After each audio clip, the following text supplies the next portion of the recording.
Hello everyone and welcome to my physics class. तो आज के क्लास में एक नया चैप्टर शुरू करेंगे और आज का चैप्टर है चैप्टर नंबर 9 जो कि है क्लास 12 का और उसका नाम है रे ऑप्टिक्स। तो बिना किसी देर के हम इस चैप्टर को शुरू करेंगे, लेकिन उससे पहले मैं बता दूं जिन्होंने अभी तक चैनल को मेरे सब्सक्राइब नहीं किया है वो चैनल सब्सक्राइब कर लो। वीडियो के नीचे लाल कलर का बटन है, वहां पे क्लिक करके सब्सक्राइब कर सकते हो। तो चलो शुरू करते हैं आज का क्लास। तो आज का जो क्लास है मेनली है रे ऑप्टिक्स के ऊपर। तो रे ऑप्टिक्स जो है वहां पे हम लोग क्या मानेंगे, तो देखो पहले एक मैं थोड़ा सा चीज बता देता हूँ, बड़ा इंटरेस्टिंग भी है ये। और वो है जब भी मैं कोई क्लास में पढ़ाता हूँ या कुछ कोचिंग में पढ़ाता हूँ तो उसमें क्या होता है कि मैं एक सवाल पूछता हूँ हमेशा। जब भी मैं ऑप्टिक्स वाला चैप्टर शुरू करता हूँ मैं यही सवाल पूछता हूँ कि क्या मतलब तुम लोगों ने कभी लाइट को देखा है? तो सब लोग कहते हैं हाँ सर देखा है, बिल्कुल देखा है। हम दिन में देखते हैं, रात में देखते हैं, जो चांद का रोशनी है वो देखते हैं, दिन में सूरज है, ट्यूबलाइट्स है, इतने सारे लाइट्स है, सब देखते हैं। तो मैं बोलता हूँ कि अच्छा देखते हो तो चलो एक छोटा सा एक्सपेरिमेंट कर लेते हैं, उससे पता चल जाएगा कि तुम लाइट को देख पाते हो या नहीं देख पाते हो। तो वो एक्सपेरिमेंट क्या है कि मैं कहता हूँ कि एक हमारे पास एक टॉर्च है ना, एक टॉर्च है और यहाँ से जो है लाइट रेज निकल रहे हैं मान लो, और यहाँ पे मैं अपना हाथ रख देता हूँ, यहाँ पे मैं अपना हाथ रख देता हूँ। तो जैसे ही टॉर्च में यहाँ ऑन करता हूँ स्विच, तो यहाँ का जो रोशनी है वो यहाँ पे पड़ता है ना, और यहाँ पे दिखाई देता है रोशनी।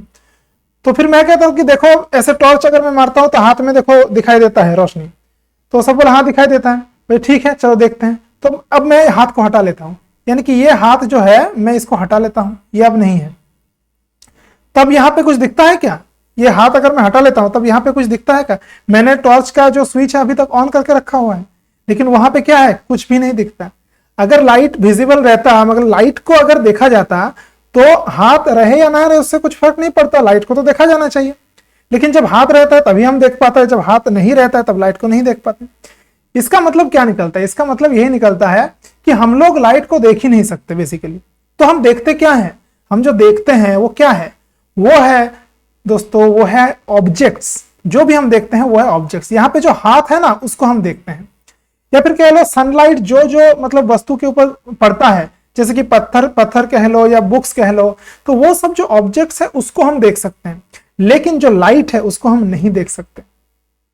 और जो मतलब एक वेवलेंथ रहता है, उस वेवलेंथ का जो प्रकाश पड़ता है जिससे हम किसी और चीज को देख सकते हैं उसको हम विजिबल लाइट कहते हैं।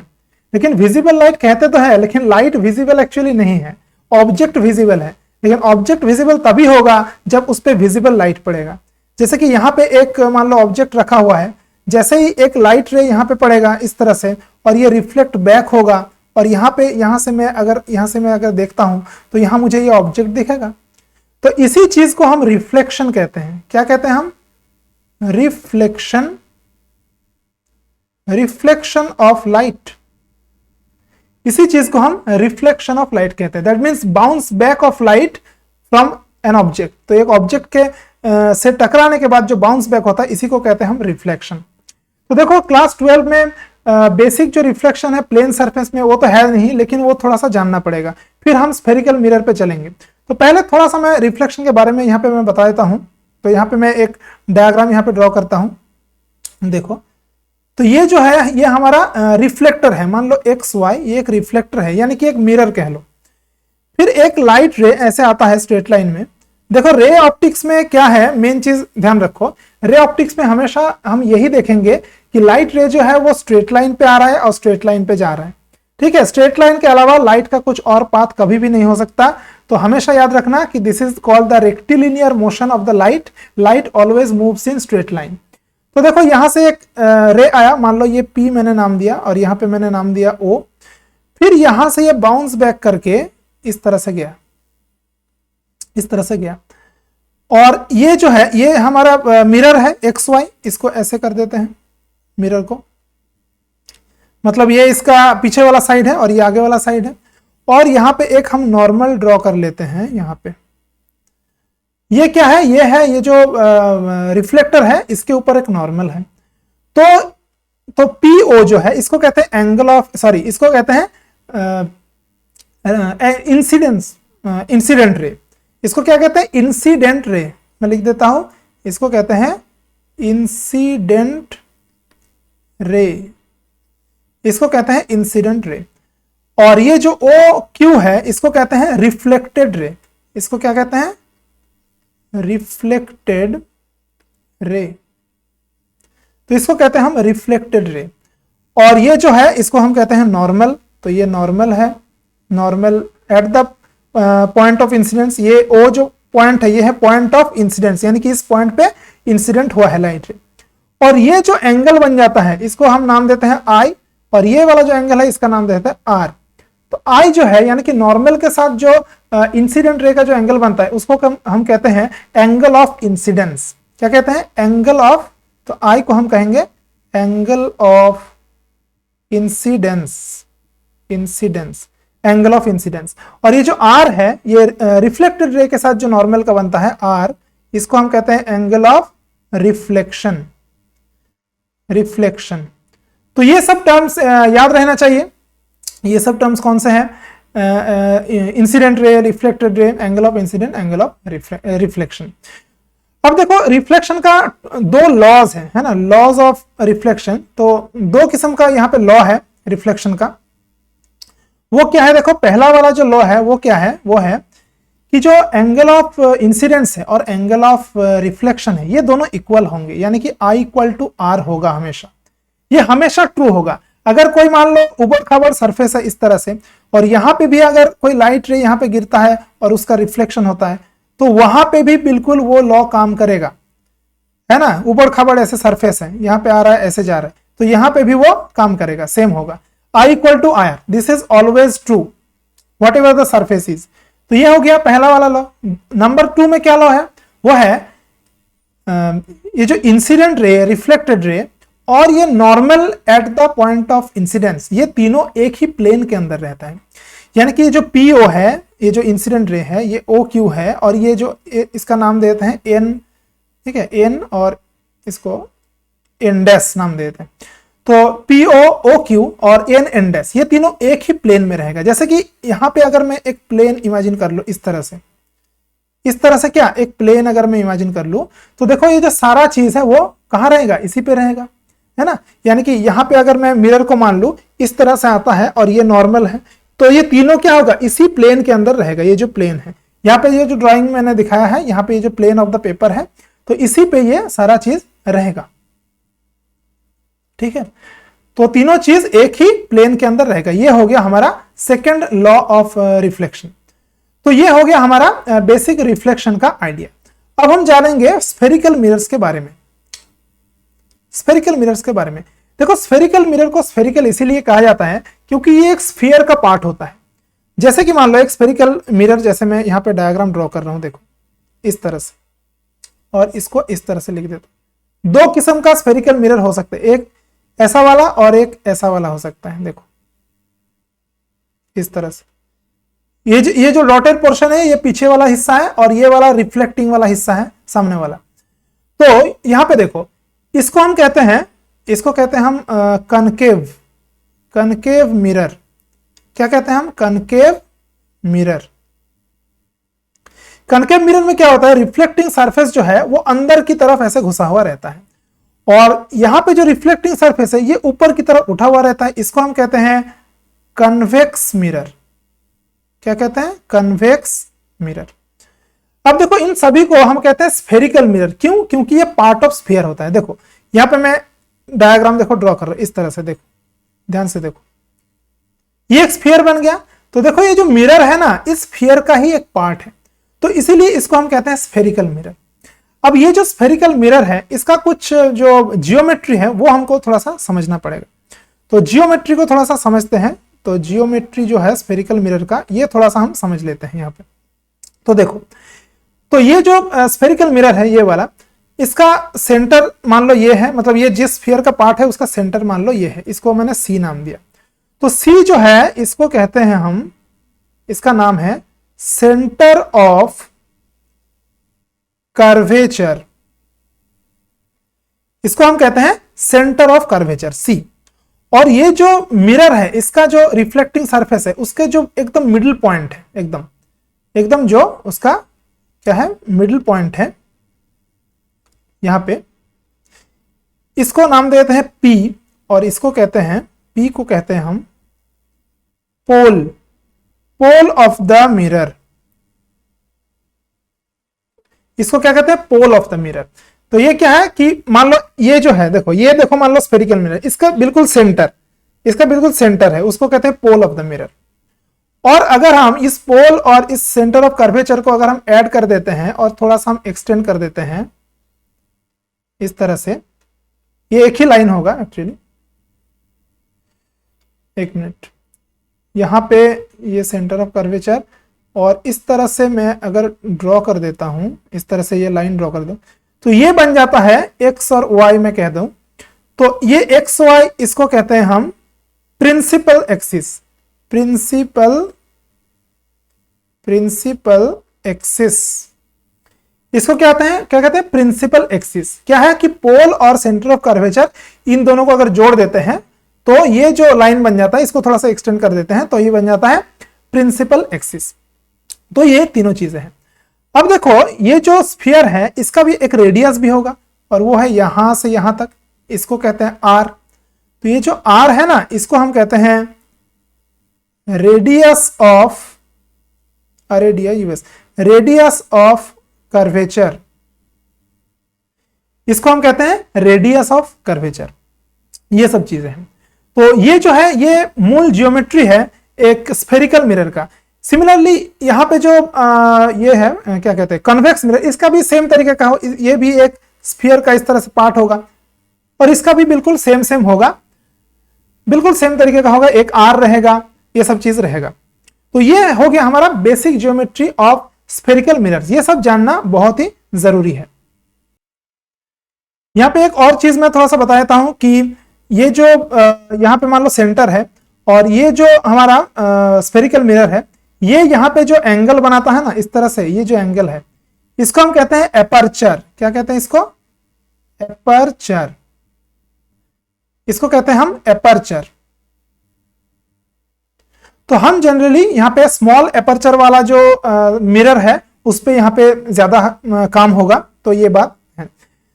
चलो एक और यहाँ पे चीज मैं बता देता हूँ यहाँ पे, और वो है फोकस। फोकस क्या है ये जानना बहुत ही ज्यादा जरूरी है। एक स्फेरिकल मिरर का फोकस क्या होता है देखो। तो मैं पहले तो एक स्फेरिकल मिरर यहाँ पे ड्रॉ करता हूं। देखो ये हमारा एक कनकेव स्फेरिकल मिरर है, और ये हमारा है प्रिंसिपल एक्सिस, और मान लो ये है उसका सी, सेंटर ऑफ कर्वेचर। ठीक है। तो यहां पे क्या होता है कि फोकस है क्या? तो फोकस एक बेसिकली एक पॉइंट है, और वो पॉइंट जो है ना, वो ये जो पोल और सेंटर ऑफ कर्वेचर इसके बिल्कुल बीच में होता है। इसका प्रूफ भी हम देखेंगे बाद में, तो पहले अभी डेमोन्स्ट्रेशन के लिए मैं बताता हूं। और मान लो कुछ लाइट रेज मान लो आ रहा है इस तरह से, मैं दिखाता हूं, सॉरी, कुछ लाइट रेज मैं दिखाता हूं। देखो ये यहां से यहां आ रहे हैं ये लाइट रेज, और ये क्या है? Parallel to the principal axis, क्योंकि ये जो एक्स वाई है, सॉरी, ये हमारा यहां पे देखो, यहां पे जो एक्स और वाई है ना, ये है प्रिंसिपल एक्सिस। इसके साथ पैरेलल में जो भी मतलब ये आते हैं लाइट रेज आते हैं, वो क्या होता है? वो एक पर्टिकुलर पॉइंट से गुजरता है, और वो है फोकस पॉइंट। यहां से गुजरेगा, ये भी कहां से गुजरेगा? यहां से गुजरेगा। तो ये बन जाता, ये है फोकस, ये है फोकस पॉइंट। तो जो भी मतलब पैरेलल लाइट रेज मिरर की तरफ आता है, वो आफ्टर रिफ्लेक्शन क्या होता है कि एक पॉइंट से गुजरता है पर्टिकुलर, और उसी को कहते हैं हम फोकस पॉइंट। यहां पे देखो ये तो कन्वर्जिंग मिरर है, इसलिए इसका ऐसे हो गया। अगर मैं एक जो है कन्वेक्स मिरर को लेता हूं, तो देखो वहां पे देखो कैसे होगा। तो वहां पे क्या होगा देख लेते हैं। यहां पे सेंटर ऑफ कर्वेचर इधर रहेगा सी, और यहां पे फोकस जो होगा वो बिहाइंड द मिरर होगा। यहां पे मैं दिखाता हूं कैसे। मान लो दो लाइट रे यहां पे मैं कंसीडर कर रहा हूं, ये एक लाइट रे और ये एक लाइट रे। अब देखो इधर तो लाइट रे जा नहीं सकता, ये मिरर का पीछे वाला हिस्सा है, तो वो क्या होगा? इस तरह से जाएगा। एक हमारा इस तरह से चला जाएगा, और ये वाला भी चला जाएगा इस तरह से, इस तरह से चला जाएगा। अब क्या करेंगे? इसके पाथ जो है, ये जो लाइट रे, जो आउटगोइंग लाइट रेज है, इसके पाथ को अगर हम पीछे की तरफ एक्सटेंड करें, ध्यान से देखो, इसका जो पाथ है ये हम अगर पीछे की तरफ एक्सटेंड करें इस तरह से, इसको भी पीछे की तरफ एक्सटेंड करते हैं, तो फिर जो पॉइंट में ये मिलता है ये हो जाता है इसका फोकस। इसको मान लो एफ डैश नाम दे देते हैं, इसको एफ दिया तो इसको एफ डैश दे देते हैं। तो ये जो है ये हो गया focus of this convex mirror, ये जो कन्वेक्स मिरर है इसका फोकस हो गया। और यहां पे ये था कनकेव मिरर। तो बेसिकली फोकस चीज तो सेम है, लेकिन इसका जो ये जो है ये एक वर्चुअल है। मैं वर्चुअल और रियल पे भी आऊंगा। देखो वर्चुअल इमेज किसको कहते हैं, जो मतलब एक्चुअली में लाइट रेज उस पर नहीं कनेक्ट होता, उसको कहते हैं हम वर्चुअल। यहाँ पे देखो एक्चुअली लाइट रे है क्या, यहाँ पे ये जो डॉटेड लाइन है नहीं है, लेकिन यहाँ पे एक्चुअल लाइट रेज का मीटिंग हो रहा है, इसलिए यहाँ पे जो ऑब्जेक्ट बनेगा वो रियल बनेगा और यहाँ पे जो ऑब्जेक्ट बनेगा वो वर्चुअल बनेगा। हम नॉर्मली जो शीशे में यानी कि जो आईने में जो चेहरा देखते हैं वो एक वर्चुअल इमेज है, एक्चुअली वहां पे लाइट रेज मीट नहीं करते, वो एक वर्चुअल इमेज होता है। तो इमेज के बारे में मैं बाद में आऊंगा, अभी के लिए सिर्फ फोकस पे मतलब ध्यान दो। तो ये हो जाता है फोकस। तो ये फोकस का डेफिनेशन है कि if some parallel light rays to the principal axis coming and after reflection it meets or appears to meet from a certain point। यहाँ पे जैसे meet हो रहा है सच में, यहाँ पे appears to meet मतलब कि यहाँ पे ऐसे यहाँ से निकल रहा है, appears to coming, यहाँ पे ये मतलब लग रहा है कि यहाँ से लाइट रे यहाँ पे आ रहा है, इस तरह से लगता है। तो ये वाला जो पॉइंट है इसको हम कहते हैं फोकस पॉइंट। और यहां से ये जो पोल है, ये पोल ऑफ द मिरर और ये फोकस, ये जो P है और ये F है, इसके बीच में जो डिस्टेंस है ना यहां से यहां तक, या फिर कह लो ये जो पोल है और ये फोकस है, ये जो डिस्टेंस है इसको हम स्मॉल f से डिनोट करते हैं और इसको बोला जाता है फोकल लेंथ। क्या बोला जाता है, फोकल लेंथ। और देखो एक बहुत ही फेमस रिलेशन है, इसका प्रूफ भी हम बाद में करेंगे, और वो है R इक्वल्स टू 2f, यानी कि जो रेडियस ऑफ कर्वेचर होता है वो फोकल लेंथ के डबल होता है। ये हर जो स्फेरिकल मिरर है उसके लिए ये ट्रू है, इसका हम प्रूफ बाद में देखेंगे। अब यहां पे मैं एक बहुत ही इंपॉर्टेंट चीज बताने वाला हूं और वो है साइन कन्वेंशन के बारे में। वो है साइन कन्वेंशन। बेसिकली इसका नाम है, पर्टिकुलरली मैं कह देता हूं, इसका नाम है कार्टेशियन साइन कन्वेंशन। देखो ऑप्टिक्स में क्या होता है कि जो मिरर्स है या फिर लेंसेस है जो मैं बाद में पढ़ाऊंगा, इसका जो न्यूमेरिकल प्रॉब्लम्स है ये सब करने के लिए साइन कन्वेंशन बहुत जरूरी है। यानी कि किधर के डिस्टेंस को पॉजिटिव लिया जाए, किधर के डिस्टेंस को नेगेटिव लिया जाए, ये बड़ा यहाँ पे इंपॉर्टेंट फैक्ट यहाँ पे प्ले करता है, इंपॉर्टेंट रोल यहाँ पे प्ले करता है। तो इसके बारे में बता देता हूँ। यहाँ इसके लिए मैं एक डायग्राम ड्रॉ करूंगा। देखो तो ये मैंने एक डायग्राम ड्रॉ कर दिया। ये है एक कनकेव मिरर है, ये कनकेव मिरर है और ये है उसका प्रिंसिपल एक्सिस। अब साइन कन्वेंशन जान लो कि क्या है। देखो मतलब किधर के डिस्टेंस को हम पॉजिटिव लेंगे, किधर के नेगेटिव लेंगे। तो देखो रिफ्लेक्टिंग जो सरफेस है वो ये वाला हिस्सा है और ये वाला हिस्सा पीछे का हिस्सा है। तो जो लाइट रेज हमारे आएंगे, जो भी लाइट रेज हमारे आएंगे वो इस तरह से आएंगे, इधर से, है ना, यहां से इधर आएंगे लाइट रेज। तो यहां पे क्या होगा, देखो ध्यान से देखो, या फिर इसका उल्टा भी पिक्चर, मतलब डायग्राम जैसा भी हो, लेकिन ये जो मैं अभी जो रूल्स बताऊंगा इसके अनुसार अगर ड्राइंग करोगे तो बहुत ही आसानी होगी। तो देखो, तो ये मैंने बता दिया यहां से यहां तक ये लाइट रे आ रहा है। तो ये है, ये हमारा हो गया डायरेक्शन ऑफ इंसिडेंट लाइट रे। अब देखो कोई भी डिस्टेंस, अच्छा पहले तो मैं ये बता दूं कि देखो इसका जो C होगा, मान लो यहां पे होगा इसका C और इसका फोकस भी यहीं पे होगा, F होगा। तो देखो अगर कोई भी डिस्टेंस हमको, देखो कुछ रूल्स है। तो पहला रूल क्या है, देखो ये जो रूल्स है ये मैं एक बता देता हूं थोड़ा सा। देखो रूल्स क्या क्या है। देखो पहला रूल क्या है कि जो भी डिस्टेंस मेजर होगा वो पोल से मेजर किया जाएगा, यानी पोल ऑफ द जो मिरर है ना, इससे हर एक डिस्टेंस मेजर किया जाएगा। तो ये पहला रूल हो गया, ध्यान से सुनना इस बात को। सेकेंड रूल क्या कहता है, सेकेंड रूल ये कहता है कि कोई भी डिस्टेंस मेजर करना है, उसके लिए अगर हमको लाइट के डायरेक्शन के मतलब सिमिलर जाना पड़े तो फिर वो डिस्टेंस को हम पॉजिटिव लेंगे। जैसे मान लो यहां पे एक पॉइंट है, मान लो इसको, मान लो ए पॉइंट है, तो यहां से ये जो डिस्टेंस अगर हमको कैलकुलेट करना है, ये वाला डिस्टेंस, तो हम कैसे जाएंगे।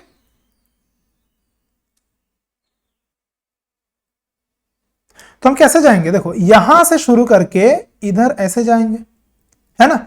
यानी कि ये जो इंसिडेंट रे जिस डायरेक्शन में है ये भी उस डायरेक्शन में है, यानी कि ये वाला जो डिस्टेंस है ना ये लेंगे हम पॉजिटिव डिस्टेंस।